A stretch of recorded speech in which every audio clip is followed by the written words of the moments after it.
शिवसेना फंसी है बहुत बुरी तरह। शिवसेना मतलब एकनाथ शिंदे की नहीं, उद्धव ठाकरे, आदित्य ठाकरे की शिवसेना इतनी बुरी तरह से फंस चुकी है कि अब इनका निकलना मुश्किल है, इनका अंदर जाना तय हो चुका है। और बहुत सारे केसेस है, वो सारे केसेस के बारे में बात करूंगा, और एक सबसे बड़ी बात करूंगा, जो सबसे बड़ी गलती की है उद्धव ठाकरे ने, उसके बारे में बात करूंगा, और कितनी बुरी तरह से फंसी है उद्धव ठाकरे की शिवसेना, इस बारे में बात करूंगा। बस हाथ जोड़ के एक ही रिक्वेस्ट करता हूँ, प्लीज इस चैनल को सब्सक्राइब कर लीजिए, इस वीडियो को लाइक और शेयर करना ना भूलें, क्योंकि पॉलिटिक्स से रिलेटेड कितनी बड़ी खबर हो, कितना भी बड़ा पॉलिटिशियन हो, उसके बारे में सच बोलने की ताकत मैं रखता हूँ। आपको ये बात अच्छे से पता है। बाला साहब ठाकरे की पूरी शिवसेना की टीम जो थी, वो इस बेसिस पे टिकी थी कि हर मुद्दा जो होता है पार्टी का, हर पॉलिटिकल पार्टी एक मुद्दे पे टिकी होती है। कांग्रेस सेकुलरिज्म पे टिकी हुई है कि हिंदू मुस्लिम दोनों को साथ में लेके चलो, मुस्लिम वोट ज्यादा आते कांग्रेस को। और भाई बीजेपी सरकार जो है हिंदुइज्म पे चल रही है, लेकिन बीजेपी सरकार मार धोड़ तोड़ फाड़ इस पे बिलीव नहीं करती, वो हिंदुइज्म पे अपना काम करती है। लेकिन शिवसेना जो थी, उद्धव ठाकरे की शिवसेना, मतलब बाला साहब ठाकरे की शिवसेना जो थी, वो पूरी की पूरी हिंदुइज्म पे काम कर रही थी कि नहीं, हम मतलब यहाँ ऐसा मस्जिद मंदिर को तोड़ने की कोशिश की कि डायरेक्ट जाकर मंदिर गिरा दो। उसके लोग शिवसैनिक वहां जाते थे और सीधा सीधा काम करके आते थे, जो बाबरी मस्जिद में उन्होंने किया। सीधा सीधा बाल ठाकरे ने बोला था कि नहीं, मेरा हाथ नहीं मेरा पैर है। तो ये जो बेस था हिंदुइज्म का, वो बेस उद्धव ठाकरे ने एक सरकार पाने के चक्कर में खो दिया। अब इसका फायदा किसने उठाया बताता हूं मैं।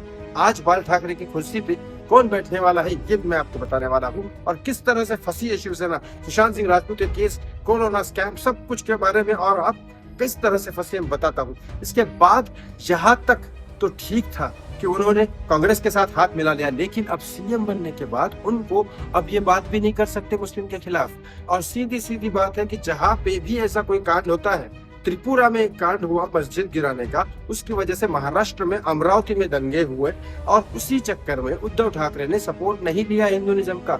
बल्कि बाला साहब ठाकरे होते तो सीधा सीधा जाके बाला साहब ठाकरे के बोलने की जरूरत ही नहीं थी, शिवसैनिक वहां पहुंच जाते और कांड चालू कर देते। लेकिन उद्धव ठाकरे होने के बाद ये नहीं हो रहा। इसका फायदा किसने उठाया मैं बताऊं आपको। कल के बाला साहब ठाकरे को ने राज ठाकरे ने सीधा सीधा वहां गए अमरावती में, और सीधा सीधा तोड़फोड़ की, मुसलमान को सबक सिखाया, और इसके बाद बोला ऐसा अगर दोबारा हुआ तो माफी नहीं मिलेगी। ये बाला साहब ठाकरे का रूप महाराष्ट्र के लोगों को राज ठाकरे में दिखाई दिया गया।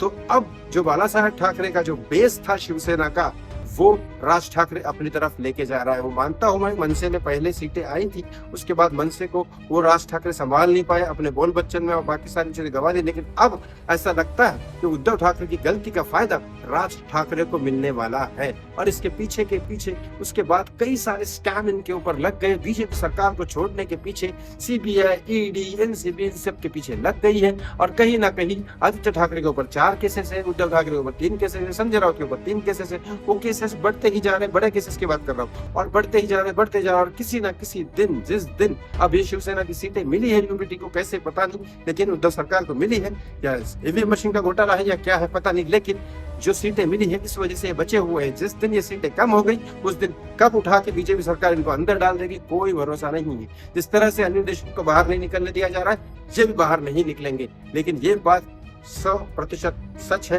कि आज राज ठाकरे ने उद्धव ठाकरे की गलती का पूरा फायदा उठाया, और अपनी पॉलिटिकल पार्टी को सीधा करने की इसमें है। और शायद कल राज ठाकरे, क्योंकि राज ठाकरे मोदी को सपोर्ट करते हैं, अगर राज ठाकरे ने मोदी का हाथ पकड़ लिया तो फिर महाराष्ट्र में से कांग्रेस तो आउट हो ही जाएगी, उद्धव सरकार भी आउट हो जाएगी। आपको क्या लगता है इस बारे में कमेंट बॉक्स में कमेंट करके जरूर बताएं। थैंक यू फॉर वॉचिंग मी। धन्यवाद।